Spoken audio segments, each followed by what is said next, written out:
right, good morning. Good afternoon, Miss Kitty. All right. Today we are talking about inverse functions. You see I wrote on here 9.1 day 1 because there was going to be a day 2, but then I was like, so we're not going to do day 2.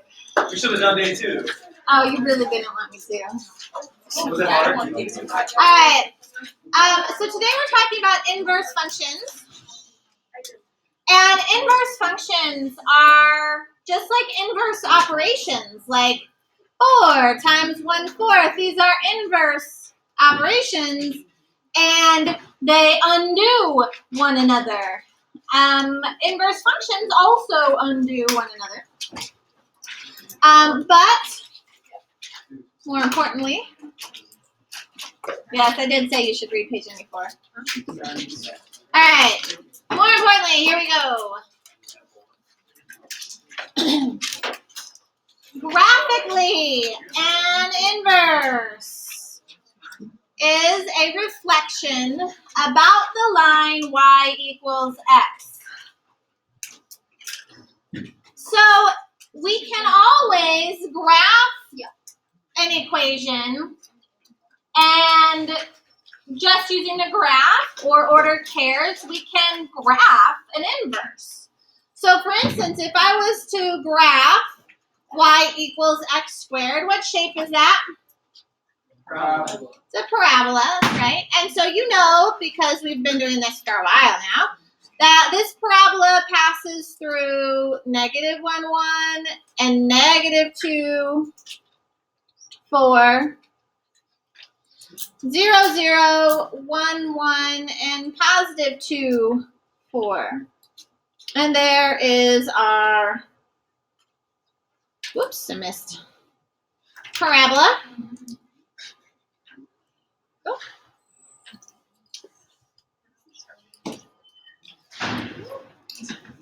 All right, so there is our little parabola y equals x squared.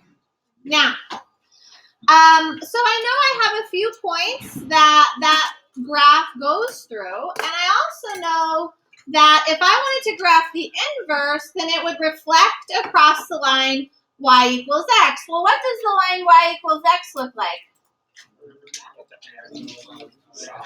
Slanty line, it's our diagonal, where the y and the x are the same. So 0, 0, 1, 1, 2, 2, 3, 3. So this is our line y equals x. All right, it's that lovely diagonal. And so if I were to reflect this, I actually had to take a class on this in college, kind of interesting. This point, which was -1, 1, goes, and when you do a reflection, you reflect perpendicular to the line a certain distance and that same exact distance away. So I would come to the line and then do the exact same thing and exact same distance on the other side. What point do I land at? 1, -1. This point, -2, 4, would be reflected straight to the line and then straight away from the line and end up right here. What point is that at? 4, -2. Yeah, kind of interesting. What's going on with these ordered pairs? Are they opposites or are they? They're switching places. Yeah. Why do you think they're switching places? Because that would be the inverse function. That'd be the inverse function where we're switching the y and the x for the y and the y for the x. All right, and that's what's happening when we reflect it over the line y equals x. Everything's getting switched. So this point 2, 4, again goes and gets reflected straight to the line and then straight away, and it ends up right here at the point 4, 2. 1, 1, and 0, 0 don't. They just reflect around themselves. But here we go, and now we have graphed this inverse function. The notation we use for inverse, well, let me correct myself. I just said inverse function. We've got the inverse. The notation we use for inverse is a little -1 power, but we don't say y to the -1 because that's different. We say y inverse. So this little -1, we use the word inverse because we don't want to confuse ourselves with negative exponents, which create fractions 1 over. So we don't want to do that. It's not a negative exponent. It's just notation. Okay. So we say y inverse. Now, that's great and all. If I have a graph or if I have a ordered pairs or a table of values, I can pretty easily figure out what the inverse is just because all I have to do is change my x and y. They just swap position. Okay? Now, my question to you, though, is this inverse, is it a function? No. This inverse does not pass the vertical line test. You're right. It fails the vertical line test. And that's a problem today because what we want to do is we really want to make sure that when we have an inverse that it has to be a function. And the reason is because our calculator can't deal with it. All right? It can't give me 2 outputs. It just doesn't work that way. So my question to you is, if I hadn't graphed that inverse, could I look at the original function here and maybe do something to that original function to tell me ahead of time? Yes, that is correct, sir. So you'll notice we've got some matching y values kind of all over the place. And if we're finding an inverse, then those y values turn into x values. And so that's why we get a couple of x values stacked on top of one another, which isn't allowed, okay? And so ahead of the game, we could have said, hey, this function fails the horizontal line test. The horizontal line test can help me figure out if I actually have an inverse that's also a function, okay? So the horizontal line test,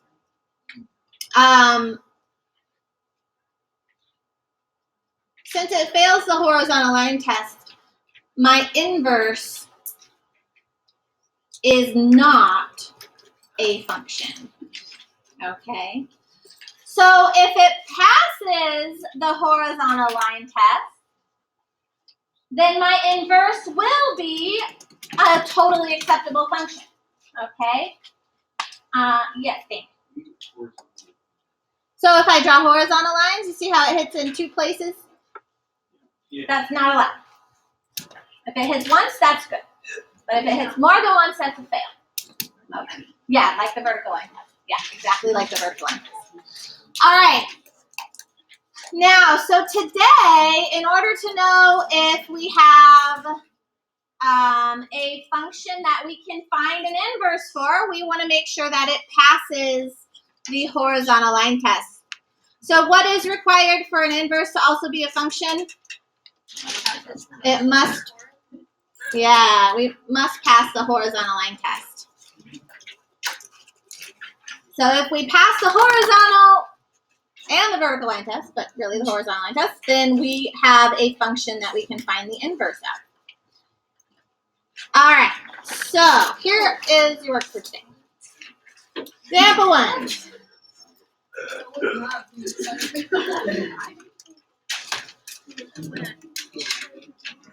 Okay, you have a large group of problems today in your homework that I just really don't like the directions for. So what I want you to do is basically just this. Follow these directions instead of the directions in the book. Okay. So the first thing we're going to do is decide if f has an inverse that is also a function, which is just fancy for, hey, does it pass the horizontal line test? Okay. So decide if it has an inverse Then we want to find the inverse function. We're going to state the domain and range of each, the original and the inverse function. And we're going to check it graphically.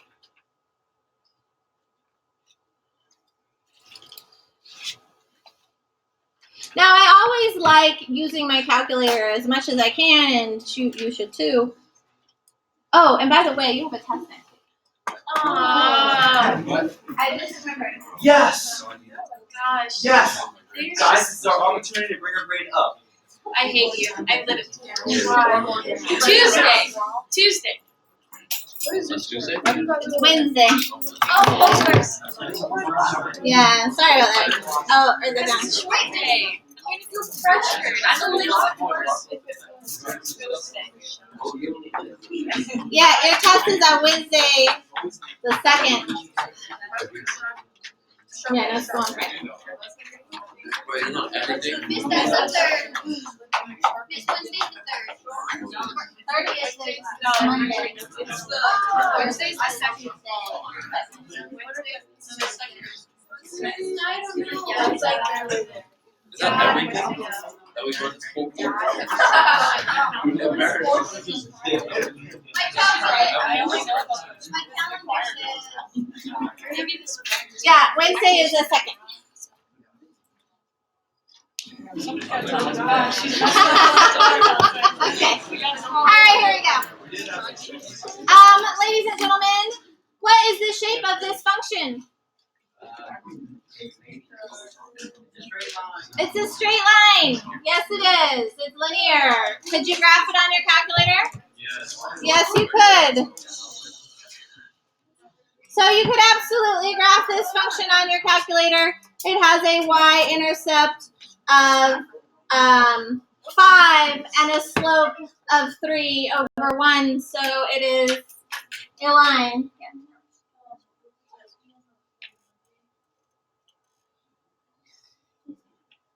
I'm going to wait and see.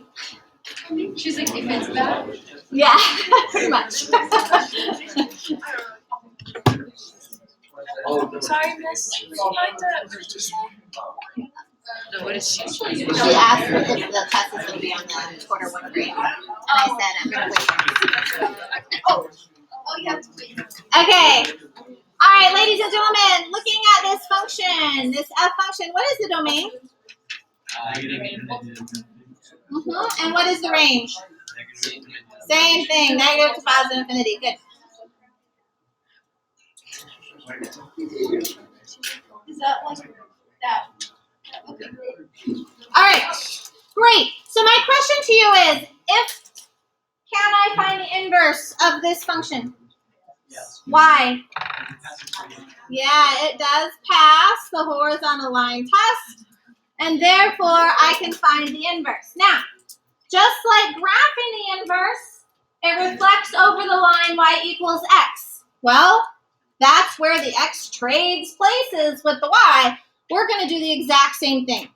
Swap and solve is the rule of the day today. Oh. F of x is fancy for y, and what we're going to do is we're going to swap our x and y. They trade places. So x equals 3y plus 5. And we can then solve for y. How do we get y by itself? Subtract 5. And then divide by 3. So y equals x minus 5 over 3. Now, because we started with function notation, we also need to end with function notation. So this is going to be f inverse of x. And again, that's the word inverse, not f to the negative 1. Do not say that. That's right. Okay? It's f inverse, ladies and gentlemen. All right, so now what I'm going to do is I'm going to go ahead and graph this function as well. Now, you need to be very, very careful when you're graphing this function because of how it's written here.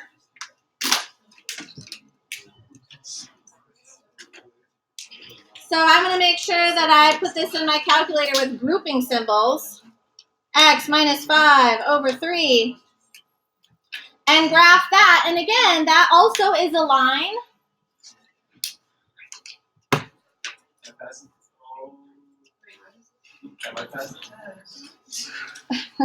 So this is our graph F inverse.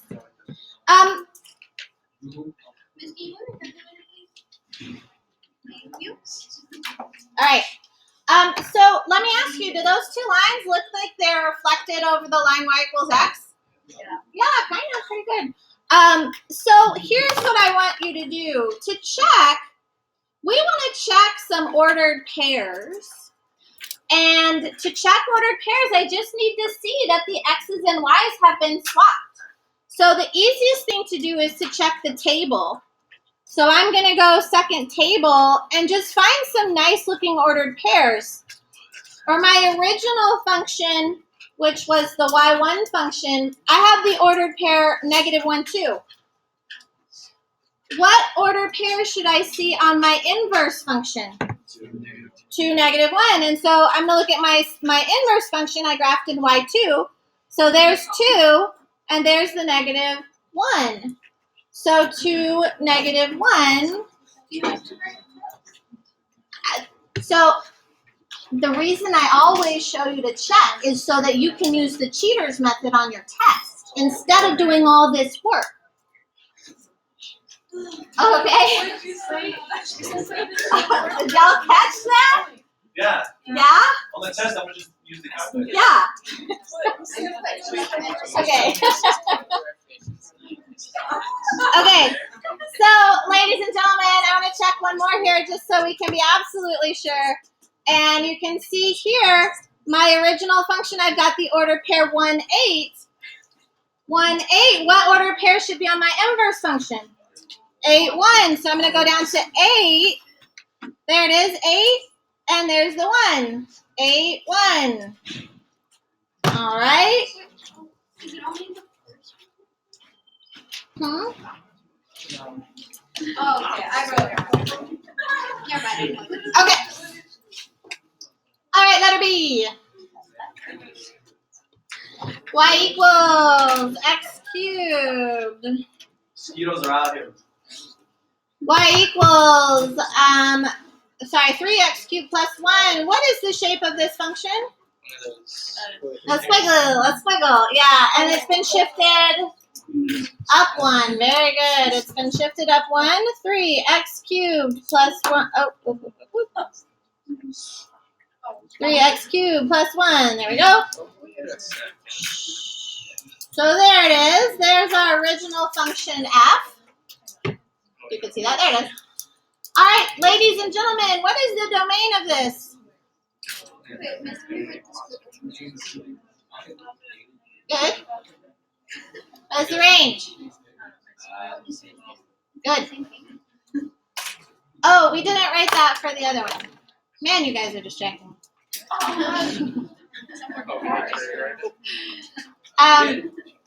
We wrote it there. Yeah, this is also all real numbers.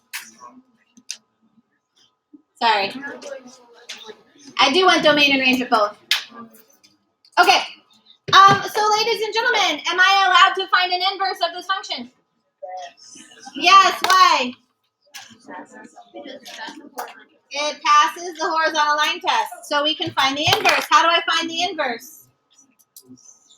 Swap and solve. Swap your x and y.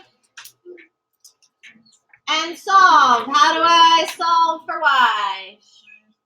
-1. Very good. And then what?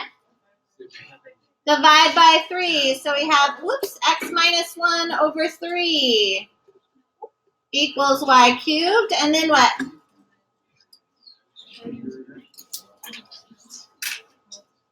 Cube root. Cube root. Do you have to remember plus or minus when you have a cube root? No. Only on square roots, even roots. Yeah, square root or fourth root, that sort of thing. All right, so then we get the cube root of x minus 1 over 3 is equal to our inverse function. And so I'm going to go ahead and graph that in y2. You do have a cube root. On the Casios, it's a button. It's a second function. It's super easy. On the TIs, I have to go to the math menu. A cube root. I'm going to make sure that I use grouping symbols. X minus 1 and then divided by 3 all under the radical.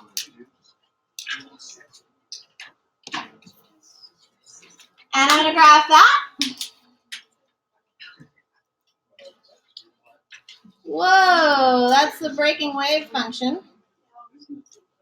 Does it look like it was reflected across the line y equals x?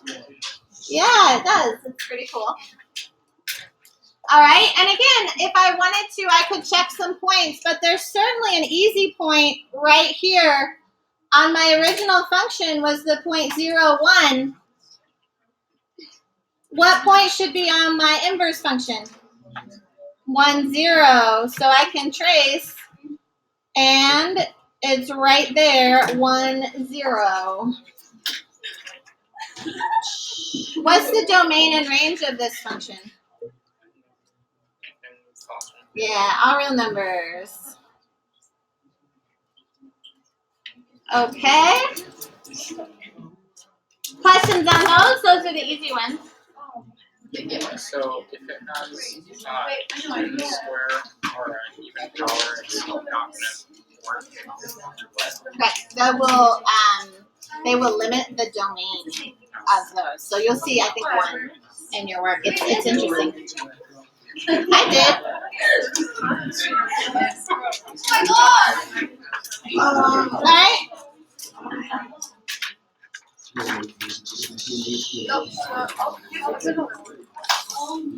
Oh, you see, it's like scared. Why does it have a star? Because I'm notorious for giving you hints about what's on your test. Hint, hint. Oh,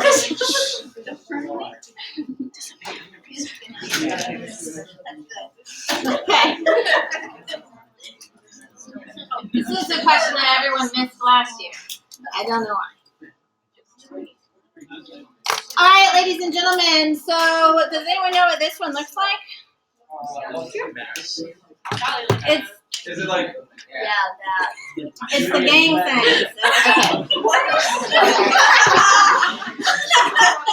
Okay. Some cheap keeps goes Okay. on in the background. All right. Make sure when you put one of these functions into your calculator that you use grouping symbols. Otherwise, it's just not going to work. 3x minus 2. And this function is very interesting.